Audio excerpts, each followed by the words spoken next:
चलेगा, नहीं चलेगा, नहीं चलेगा, SPA का तोड़ मरोड़ नहीं चलेगा, नहीं चलेगा, नहीं चलेगा, स्केड्यूल वर्किंग रूल देना होगा, देना होगा, देना होगा, स्केड्यूल वर्किंग रूल देना होगा, देना होगा, देना होगा, सेक्शन 2J2B का इन्फोर्समेंट करना होगा, करना होगा, करना होगा, सेक्शन 2J2B का इन्फोर्समेंट करना होगा। करना होगा। मोदी सरकार होश में आओ, होश में आओ, होश में आओ, मोदी सरकार होश में आओ, होश में आओ, होश में आओ, अरे श्रम संगठनों से बात करो, बात करो, बात करो, SPA का रिपील नहीं चलेगा, नहीं चलेगा, नहीं चलेगा, मुझे जैसे एप्पल का रिपील नहीं चलेगा, नहीं चलेगा, नहीं चलेगा, लेबर कोड को रद्द करना होगा। करना होगा, करना होगा।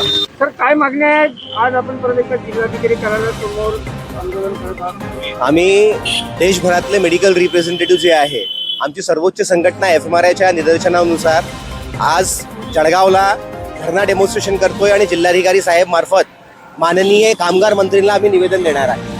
या निवेदनाचा उद्देश असा आहे आणि धरण्याचा उद्देश असा आहे की या देशामध्ये जे फार्मास्युटिकल कंपनीज आहे बहुराष्ट्रीय आणि आपली जे नॅशनल फार्मास्युटिकल कंपनीज आहे वेगवेगळ्या, या सगळ्या मेडिकल रिप्रेझेंटेटिव्हला कटणी छटणीचं काम सध्याच्या पिरियडमध्ये भरपूर चालू आहे. बरेचशा मेडिकल रिप्रेझेंटेटिव्हचा जॉब जातो, त्यांना टर्मिनेट करता इलिगल तरीक्याने. आणि त्याच्या प्रामुख्याने जे आहे, जर बघायला गेले तर असं का होत आहे, कारण या सरकारने जे सेल्स प्रमोशन एम्प्लॉईज ऍक्ट आहे मेडिकल रिप्रेझेंटेटिव्हला ज्यांनी सर्व्हिस वर्किंग आणि सर्व्हिस कंडिशन ज्यांनी डिफाईन केलेले, त्या सेल्स प्रमोशन एम्प्लॉईज ऍक्टला या सरकारने 2020 मध्ये लेबर कोड 4 लेबर कोड बनवून, खास करून ऑक्युपेशनल सेफ्टी आणि health and working condition code bill बनवून त्यामध्ये रिपील केलेला आहे SPA ला. SPA मेडिकल रिप्रेझेंटेटिव्ह हक्कातून आम्ही भांडण करून मिळवलेलं आहे. त्यामुळे हे खटणी छटणी भरपूर या सध्याच्या परिस्थितीमध्ये चालू आहे. दुसरी गोष्ट की आज या पूर्ण देशामध्ये आज आझादीच्या एवढ्या वर्षानंतर मेडिकल रिप्रेझेंटेटिव्हच्या कामाचं स्वरूप निर्धारित नाहीये. त्यामुळे जे फार्मास्युटिकल कंपनीज आहेत ते मेडिकल रिप्रेझेंटेटिव्हला कोणत्याही प्रकारचं काम सांगताय. तुम्हाला माहिती असेल की वेगवेगळ्या प्रकारचे कॅम्प करणं, जे पेशंटला प्रिक करतात, डायबिटीस कॅम्प करतात, हायपरटेन्शन कॅम्प करतात मेडिकल रिप्रेझेंटेटिव्ह डॉक्टरांकडे, किंवा ऑनलाईन मीटिंग्स किंवा वेगवेगळे काम असो, हा मेडिकल रिप्रेझेंटेटिव्हचा जॉब नसून फार्मास्युटिकल इंडस्ट्री, कारण स्केड्यूल वर्किंग रूल्स डिफाईन नाहीये. त्यामुळे हे दादागिरी त्यांची चालू आहे.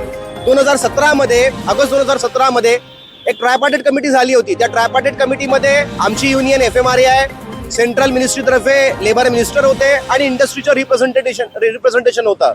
त्यामध्ये ठरवण्यात आलं की मेडिकल रिप्रेझेंटेटिव्हला किंवा सेल्स प्रमोशन एम्प्लॉईजला स्टॅट्युटरी वर्किंग रूल्स देणार. त्याचा ड्राफ्ट सुद्धा फॉर्म्युलेट केलं. त्याच्यामध्ये ऑब्जेक्शन आणि सूचना मागवले, ते आमच्या संघटनाने दिले. पण आज सुद्धा 2017 नंतर आजपर्यंत 2025 पर्यंत सरकारने ते डिक्लेअर केलेला नाहीये, ते दिलेला नाहीये. त्या व्यतिरिक्त जे आमच्या मेडिकल रिप्रेझेंटेटिव्हला सेल्स करता फार्मा कंपनीज भरपूर जबाबदार ठरवतात आणि त्यांना जॉब घेतला जातो किंवा त्यांना सुसाईड करायला भाग पाडतात. त्याकरता आम्ही डिमांड करतोय की सेक्शन 2J2B आहे ID Act मध्ये, त्याचा इन्फोर्समेंट करावा. 1982 मध्ये सेक्शन 2J2B जे आहे ID Act मध्ये अमेंडमेंट झालेला आहे, पण अजूनपर्यंत कोणतीही सरकार त्याचं इम्प्लिमेंटेशन करत नाहीये. तो जर झाला तर सेल्स करता फक्त आमची एकट्याची जबाबदारी राहणार नाही.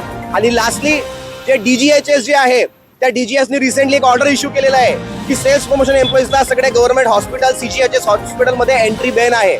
आमचा हक्क आहे काम करायचं. या कॉन्स्टिट्यूशन आम्हाला हक्क देतो की आम्ही आमच्या पोटपाणी करता, आमच्या लाईव्हलीहूड करता आम्ही काम करू शकतो. जर आमची एंट्री बॅन केली तर संविधानचं जे कॉन्स्टिट्यूशन आहे आपला किंवा कॉन्स्टिट्यूशनच्या आर्टिकलचे प्रोव्हिजन्स आहे त्याला या सरकार व्हायोलेट करते. त्यामुळे या 4 डिमांड करता आम्ही धरणा डेमॉन्स्ट्रेशन करतोय. या धरणा डेमॉन्स्ट्रेशन पूर्ण देशभरातले जे आमचे 400 शाखा आहे त्या ठिकाणी होणार आहे वेगवेगळ्या दिवसांमध्ये या पूर्ण ऑगस्ट महिन्यामध्ये. आणि याच्या व्यतिरिक्त जे आहे पुढच्या महिन्याला आम्ही जे स्टेट कॅपिटल्स आहे त्या स्टेट कॅपिटल्समध्ये निदर्शन करू, या सरकारला जाब विचारू. आणि आमची जी पुढची रणनीती ठरलेली आहे, आम्ही येणाऱ्या दिवसामध्ये दिल्ली आणि मुंबई 17 नोव्हेंबर आणि 18 नोव्हेंबर या 2 दिवसामध्ये या सरकारला जे आहे या जाब विचारू, मोठी रॅली करून धरणा डेमॉन्स्ट्रेशन करून या सरकारला या लेबर कोड मागे घ्यायला लावू. आणि माझं नाव रितेश शहा, मी आमच्या जे सर्वोच्च संघटना FMRI आहे त्याच्या कार्यकारिणी सदस्य आहे.